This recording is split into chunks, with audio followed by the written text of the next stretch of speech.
changing this mindset that, oh no, it's not possible, into, yeah, sure, it's possible. And even not thinking about that there is a difference. That's the most challenging thing.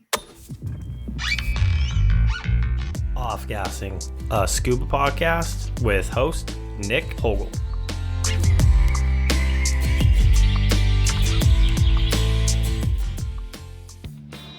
Originally from Germany, Nicole Krass would find herself occasionally diving before taking an extended break. As she was about to embark on a lifetime trip to Indonesia, she was diagnosed with multiple sclerosis. Determined to continue, she persevered and at the same time inspired others to pursue their dreams. Since this interview, she has become an open water instructor to help the adaptive diving community, starting a blog to bring awareness to diving with disabilities, diving after diagnosis, challenges faced, what you can do to help, and much more. Please enjoy. I want to welcome you to the podcast. Thank you very much for taking the time today to come on and speak. It's always exciting to meet new people and, hear about their experiences. The first question I want to throw out there is, tell me how and why you became a scuba diver. Tell me what led to that moment. Tell me, what the first experience was like, that first breath underwater. Was it, I absolutely love this? Was it, I absolutely hate this? It's usually different for everybody, so I'm always excited to hear more about it.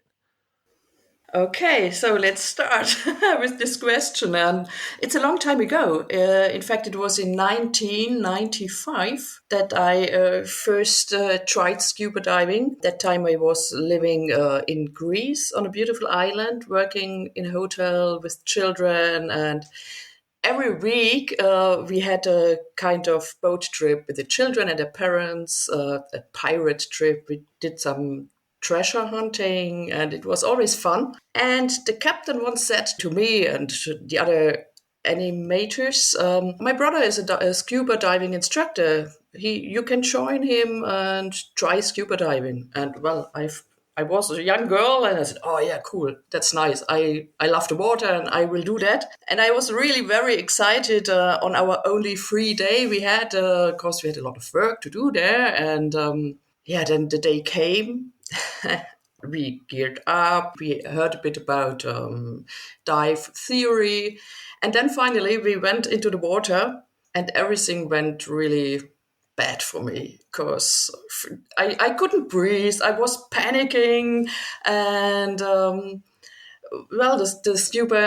diving instructor hold my hand and he went very slowly with me, and finally I arrived to breathe. And then we had the swimming through a bit the waters, and I was so disappointed because I didn't see anything. There was water into my mask, and I didn't know how to put it out. And finally I was really so disappointed. And then I said, okay, now I want to know it.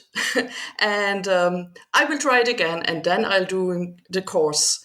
So it went that I started an open water diver course, and it was fine. And then, I did it, I made it, and I dove a bit here and there, typically in holidays, as I'm living in Germany, far away from the beautiful ocean. Well, and then life came. I studied, and I always had partners. They didn't dive. I was just an occasional diver. And then 20 years later, I had the idea to go diving again with a friend of mine, a very, very good friend. And meanwhile, I had a husband, two children, and we went mountain biking, climbing, hiking in the mountains, but not diving. And then I became a bit sick, ill, my leg and my back. I'm always a bit clumsy. I fell down and I broke this and that. And mountain biking and hiking wasn't really that sports for me. So I decided to go diving again, just for fun. And I was also very excited again. I made my advanced open diver in holidays. in Croatia, just to know if I'm still able to go diving. And then with my friend, we decided to go to Bali, one of a dream destination. And, my kids have been younger than now. And I had to organize somebody who is here. My mother came, I guess, or my sister for 1 week. And because my husband was always on business trips and working. So everything was organized. I was so happy to have this time off for me. And then life happened. I had some healthy problems. I had an operation, my knee was broken, and that was not the problem. The problem was that then I couldn't feel my arms, and things started going really, really strange for me. And at the end, I was diagnosed multiple sclerosis. And that was just 5 or 6 months before our dive trip. At the end, the first question I asked the doctor at the day of the final diagnosis after a lot of examinations, oh, I will go on a really dream trip for me, and it's so important for me. I want to go diving. Is it possible? And he said that sentence that really changed my life. He said, yeah, sure. Why not? Don't let you be limited. Yeah. And so that was just the beginning of a story. At the end, we didn't go to Bali because of the volcano. Oh, The Mount Agung started to tremble. And we had to change our plans. We had 3 or 4 weeks, and finally we went to the Philippines, and it was so nice. I still love thinking about that. My heart, my eyes are. How do we call it? I don't know. I'm just happy only thinking about that. It was a really nice trip. After a half a year with that bad diagnosis, with a lot of examinations, with a lot of things that changed in my life, and I lost hair because of the medicaments, and then there everything was nearly forgotten. I've just been there with my bestie. I've been in beautiful surroundings underwater, and the people there have been so nice and friendly, and I loved diving again. And it was so nice for me that I said, okay, that's so good for me that now from now on I do that every year. And I did. that is absolutely amazing to hear that you incorporated diving back into your life, especially after that diagnosis. And so, one question I want to ask for people that might not know, and I'll be honest, myself, I know a little bit about MS, but I don't really know a lot about it. If it's okay, would you be able to tell me a little bit about how MS affects a person? Well, normally you are diagnosed between 20 and 40, and I've already been older. So it's your own body attacks yourself. It's an autoimmune thing, and it concerns the central nervous system. So, yeah, if it's actual, so you get an inflammation of your brain, and the nervous system, the nerves, they are like cables, and the thing which is around the cable, the electricity, this is getting disturbed by myself. And so the signals from the brain to your arms, your legs, to everything doesn't work, or they work in a different kind, so that you maybe get paralyzed, or you feel sensations that you normally don't have to feel.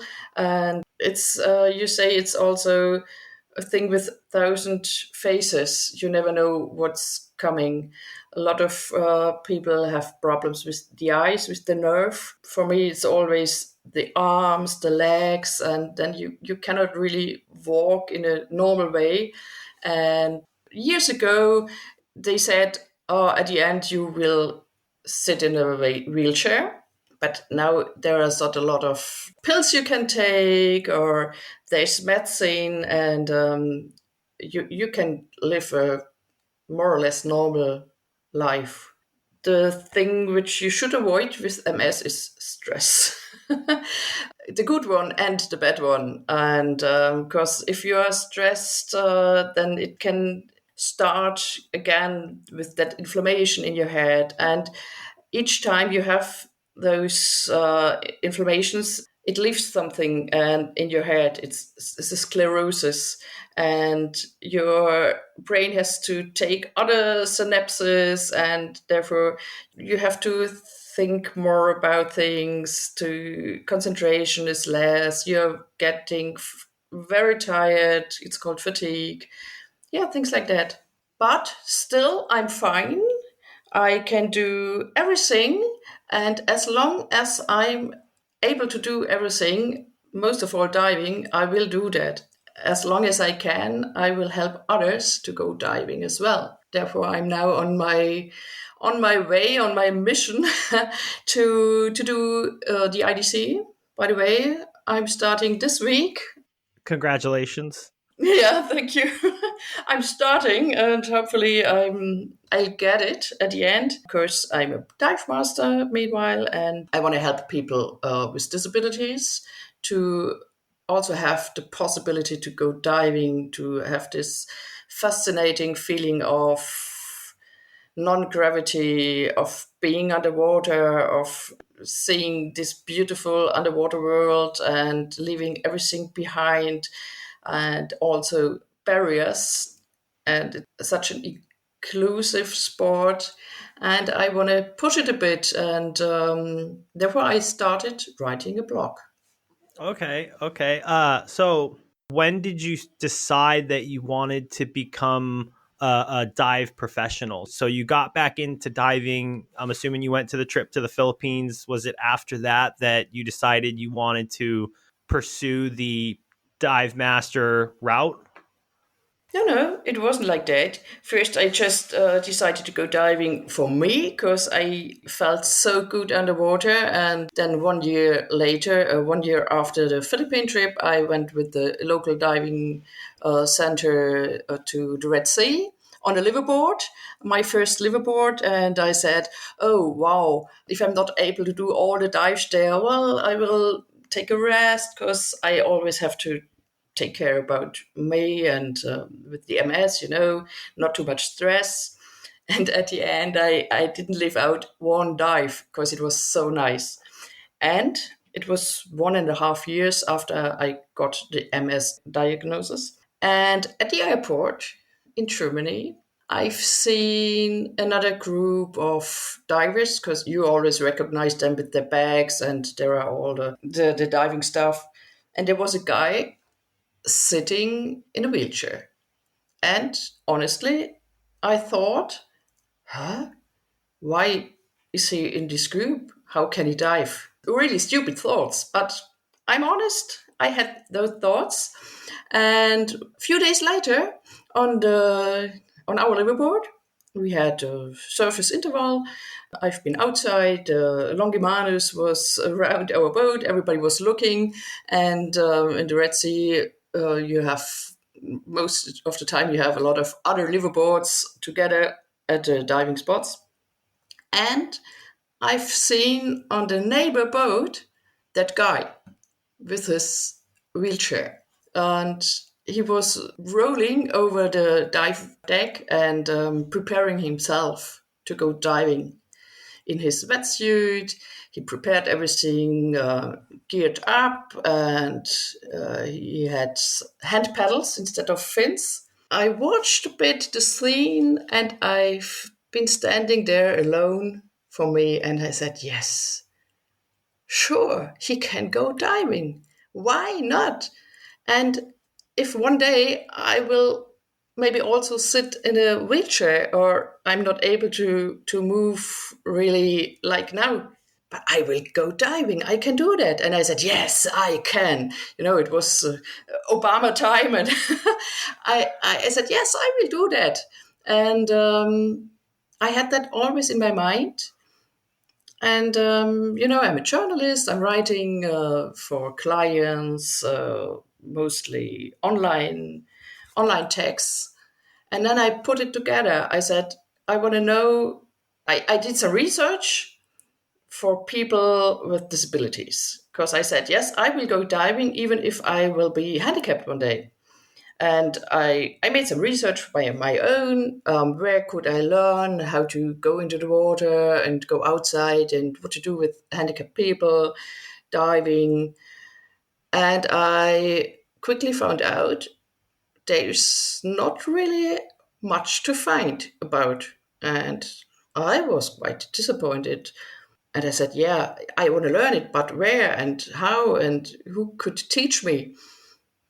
And then I started again researching, and it was the COVID time, so I had a lot of time in my home office doing some research, and I started writing about it. I just started a blog because I love writing, I love talking about diving, and I said, yeah, I put that together. So I'm writing about what I love to do.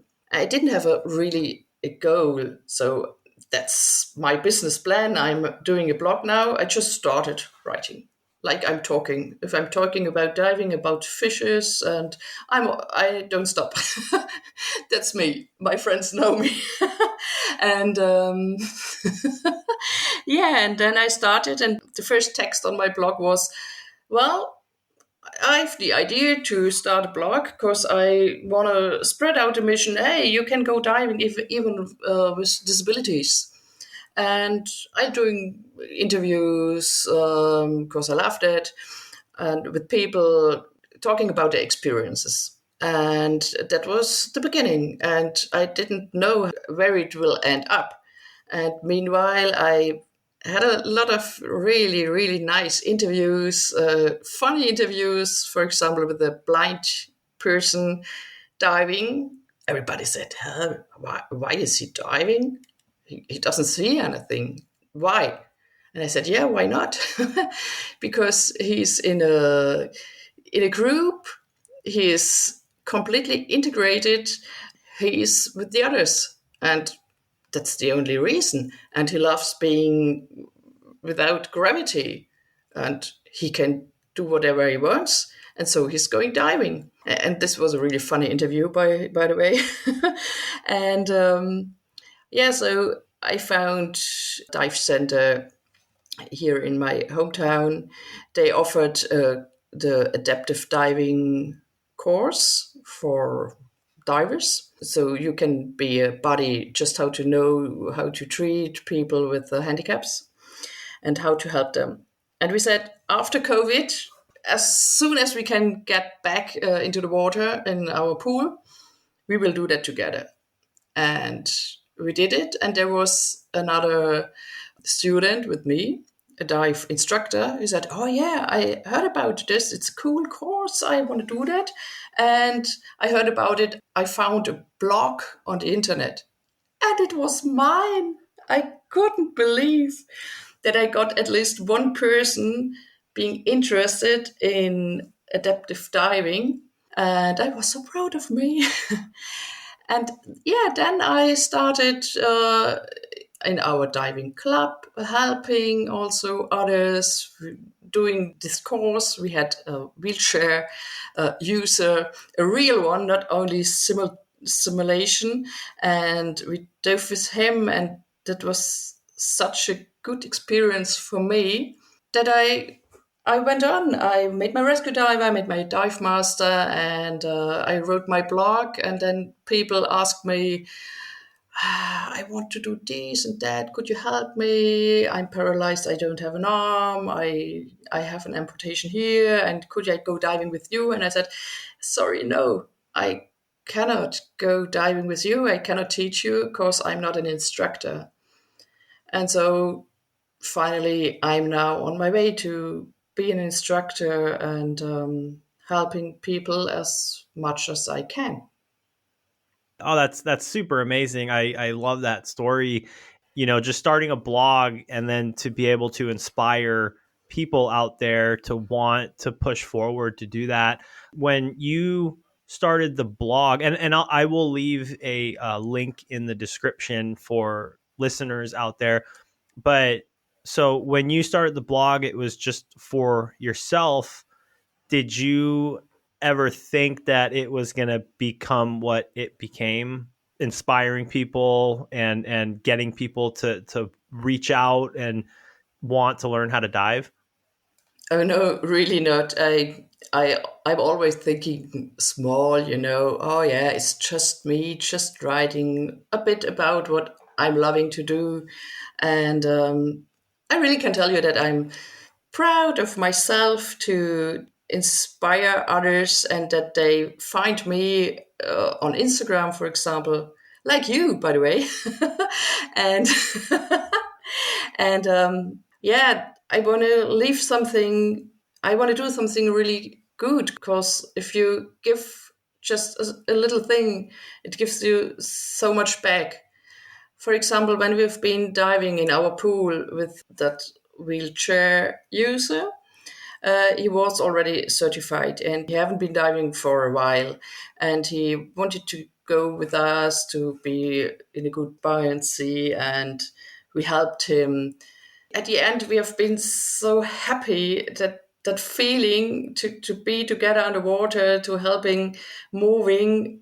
Everybody should do that. It's try it out. Go diving with people who cannot go diving by their own, who need help.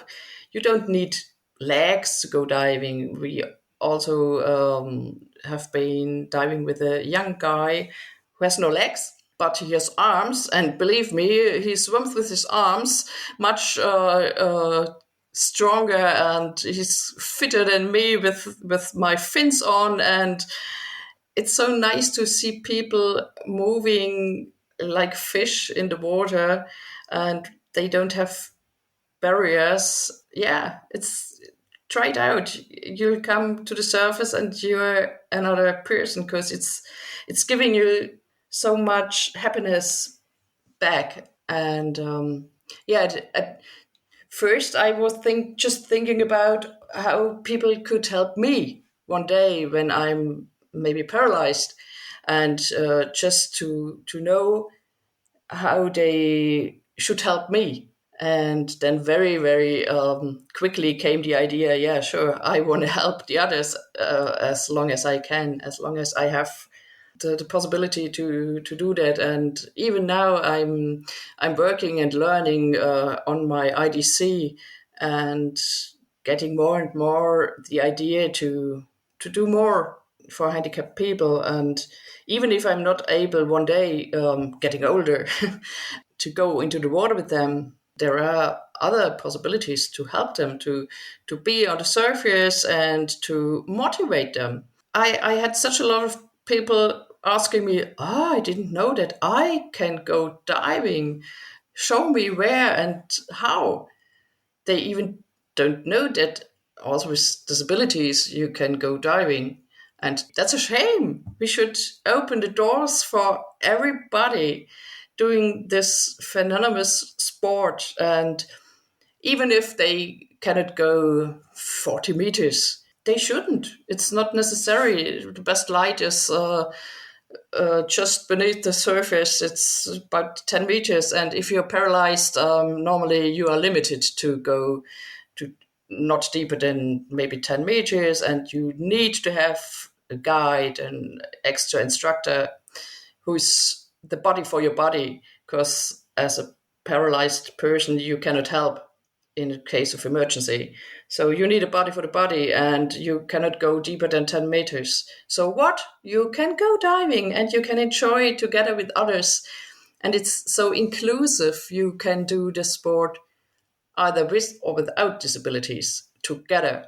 It's not like wheelchair basketball or wheelchair, I don't know what. It's a sport you can do together, and that's nice. What I want to say to the dive centers out there, please, everybody should have somebody in the staff who's treating or who's working with handicapped people. Try it out and be open for them. Yeah, it costs much more time. You need more people for one diver. You cannot have eight handicapped divers in a group with one instructor. That doesn't work. So it costs you maybe a bit more money, but you get such a lot back, which is not countable in euros or in dollars. Oh yeah, the self rewarding feeling just has to be overwhelming. So when you are researching dive centers and you are looking to go diving for yourself, how is that received from the dive center? Do they know how? I'm assuming probably. Actually, I don't know the amount of dive centers, but is there any pushback essentially, like, oh, we can't accommodate a person with MS, or do they know how to react to that question? Oh, well, that's a really good question. I did my research mostly at home on my computer, and I was asking around, are you open for handicapped people? And I was looking a bit and about my own situation. I'm always honest. I'm going alone to a dive trip as my partner doesn't dive. And first thing I say to the body, normally a person that I didn't know before, listen, everything is okay, everything is fine with me, but I have MS. And it's also on my medical statement.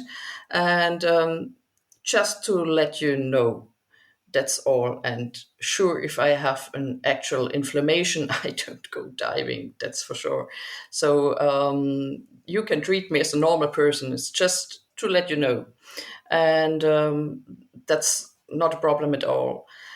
Now, when I'm going diving somewhere, I'm looking a bit around if there are barriers and if it's suitable for people with disabilities.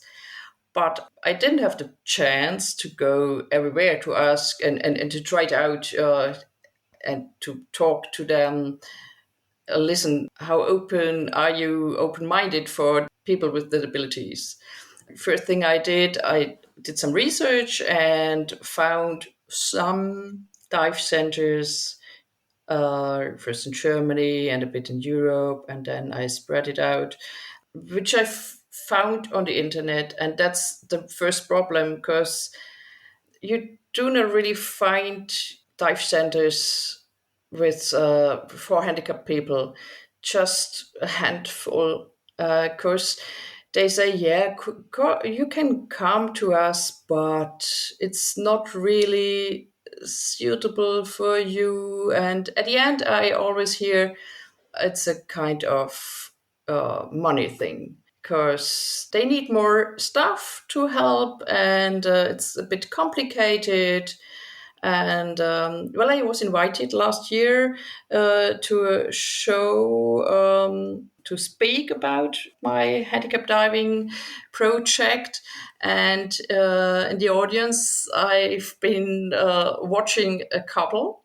The lady was sitting in a wheelchair, and when I talked about my own story about MS and that I want to go diving, she looked at her partner, and at the end of my speech, they said, come to me and I have to talk to you. And she's also affected by MS and was a very, very sportive person until the day that one inflammation caused such a lot of problems that she nearly died. And now she's sitting in a wheelchair and living her life. And she said, I would love to go diving. And I tried it twice, three times, several times. And I asked when we've been on holidays in a dive center, could I go diving with you? And the answer was not a clear answer, no or yes. It was always, maybe it's not really easy, and that's a no-go. And you see, it's they didn't want, because sure, you need at least two, three people helping a paralyzed person to go into the water, to be under the water. And even if these people are able or are willing to pay more, they say no. And that's incredible. I would like to have the time and give me 24 hours a day to go from dive center to dive center and show them how easy it is to be open minded and how much you get back. And it's also good for your reputation to say, yeah, sure, we are not having all the time handicapped people, but if one person is coming to go diving with us, yeah, we'll do that. It's good for the dive shop, it's good for the handicapped people, and it's good for everybody. So just do it.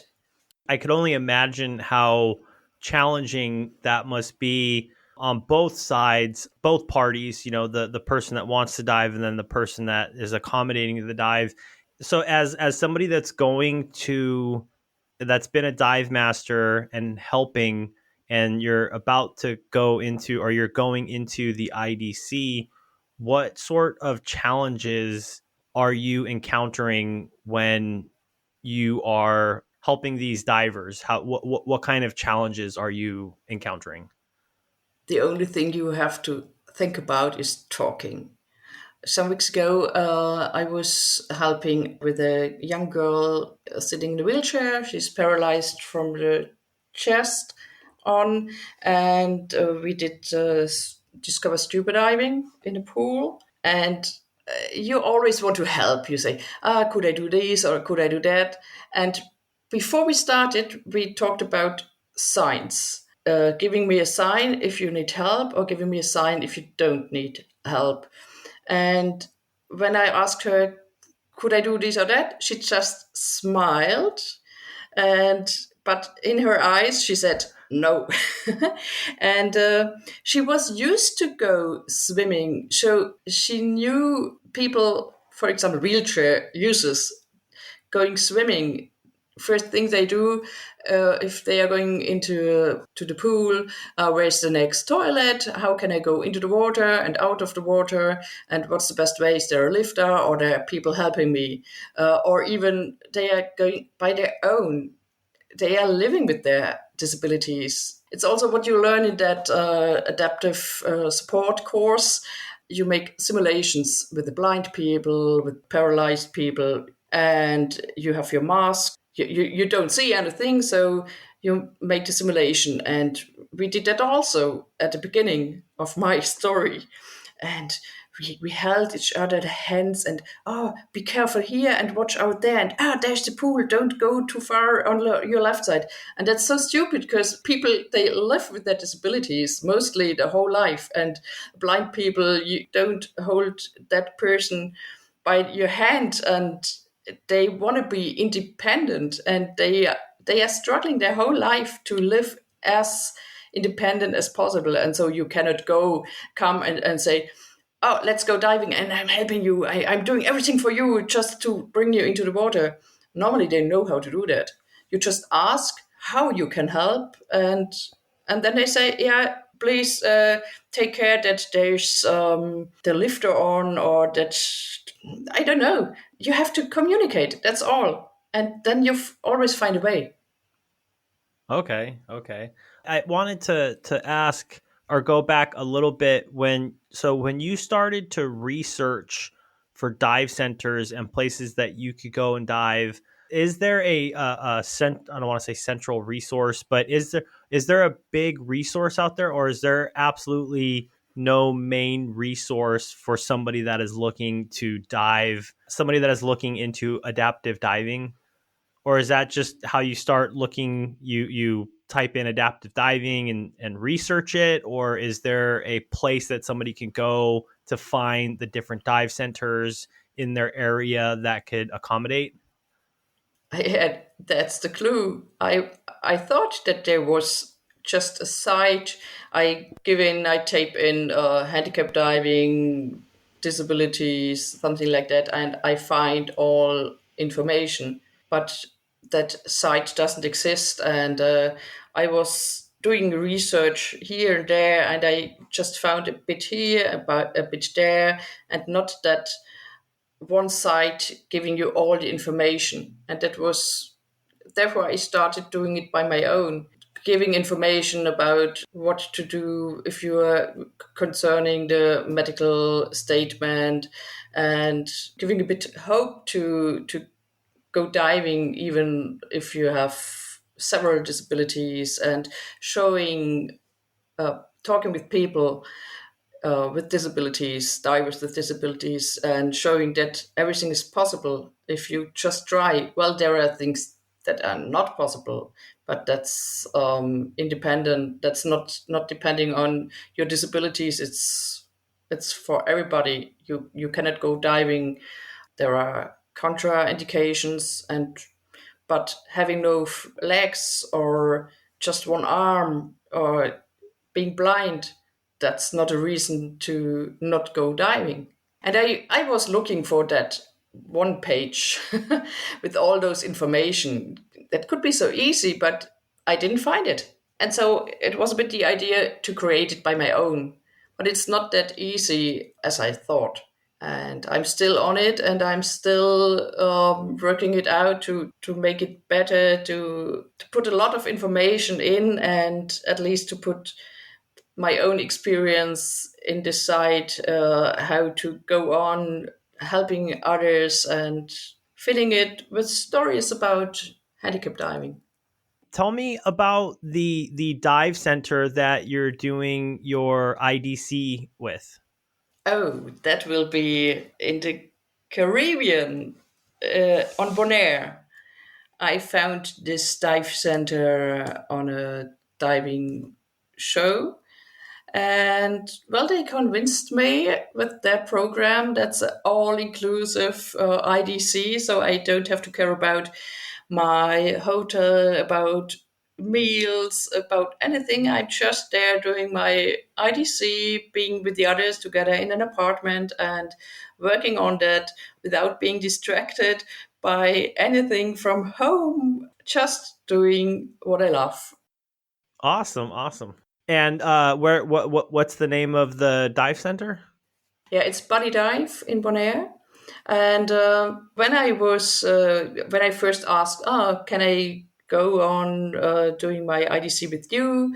And the course director wrote me back. They are Netherlands mostly, and he has seen my email address, which is diving with handicap, and he said, I also I'm an instructor for handicapped people, and sometimes I have guests doing the going diving with me, and if you want you can do the specialty adaptive diving with me, and I'm open minded for that. That's what I love. I didn't ask, and she said, yeah, come on, we will do that together.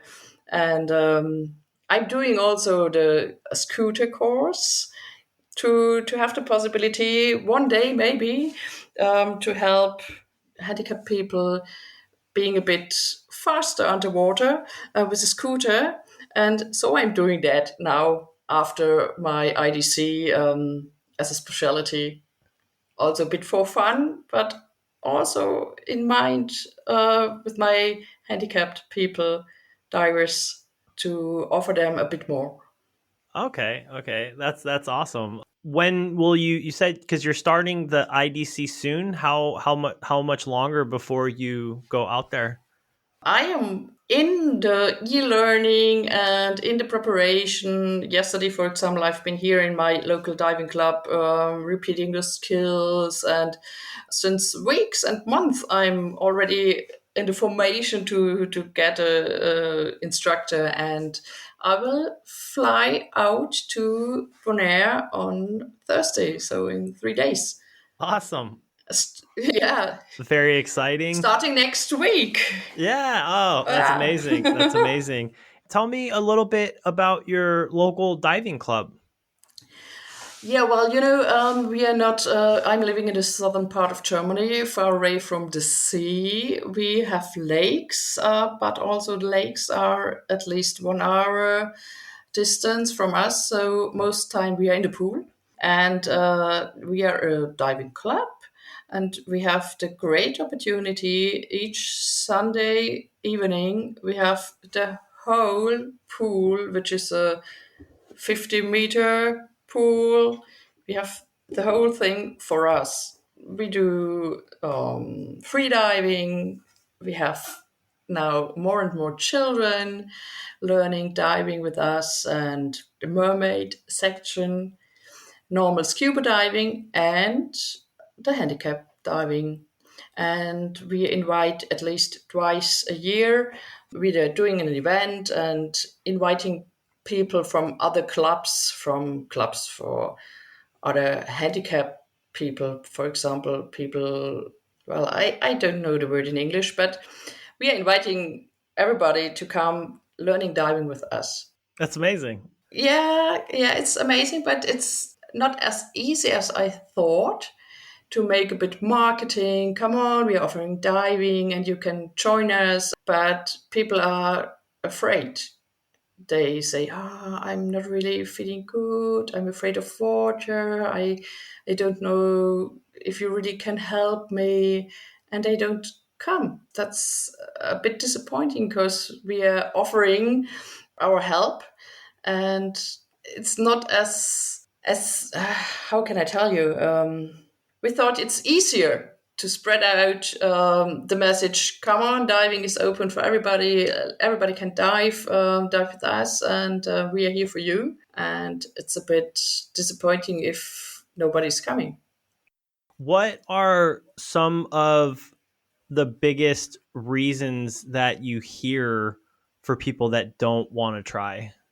That they cannot swim. Oh, okay. That's really, even if you don't need to swim, if you're going for a discover scuba diving with us in a confined water in a pool with 3.5 meters depth, but they are afraid of water, which I personally cannot understand because I love water. And well, we will keep going and we'll doing our events and inviting everybody coming diving with us. And at the end, if it's one person or two after such an event, it's enough. It's nice. My last question I have for you, and you've explained a lot of it throughout the episode, the conversation today, but somebody that wants to get into helping adaptive divers, what is the best way that you could get into that? Just doing it. I'm Paddy diver, and Paddy's offering adaptive support diver course. That's for all the divers, starting with your open water diver, to learn how to help others.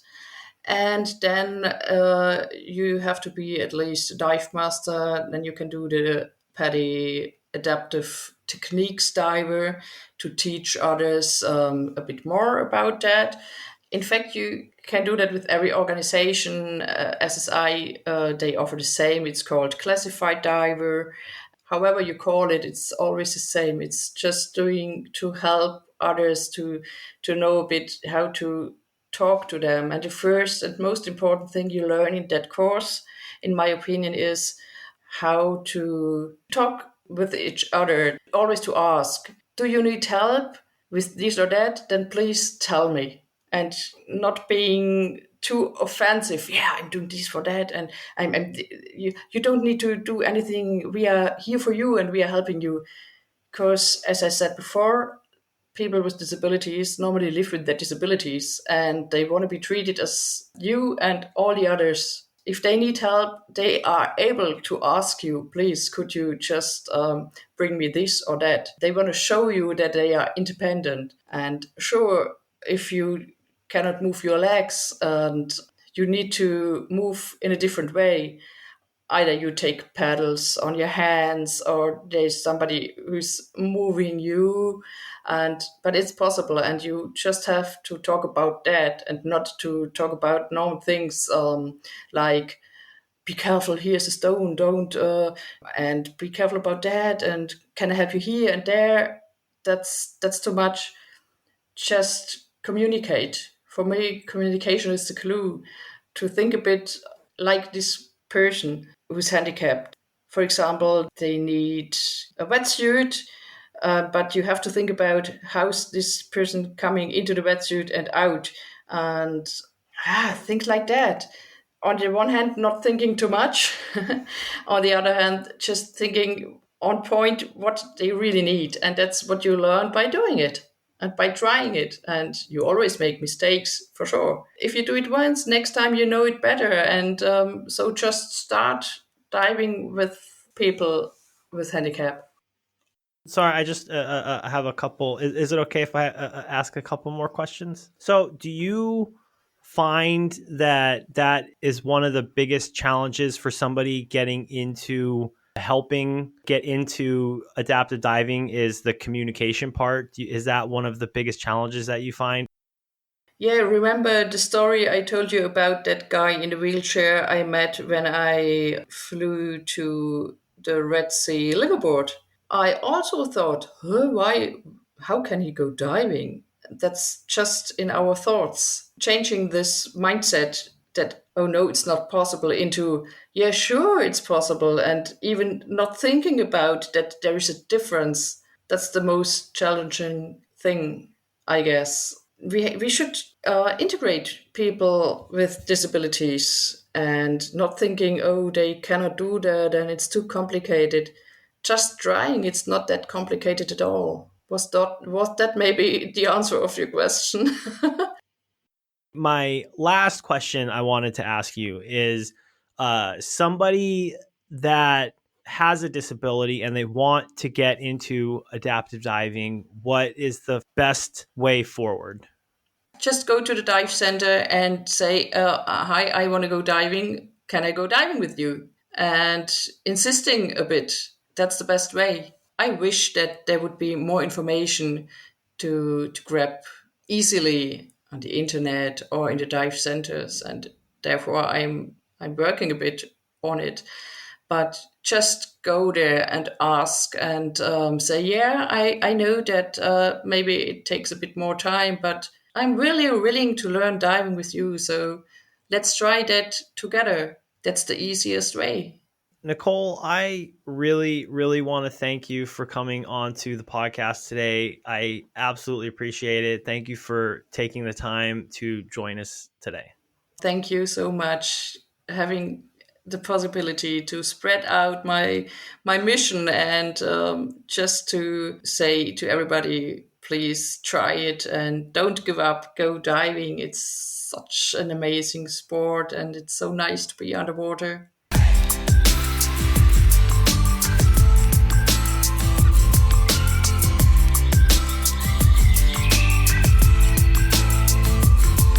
Offgassing, a scuba podcast.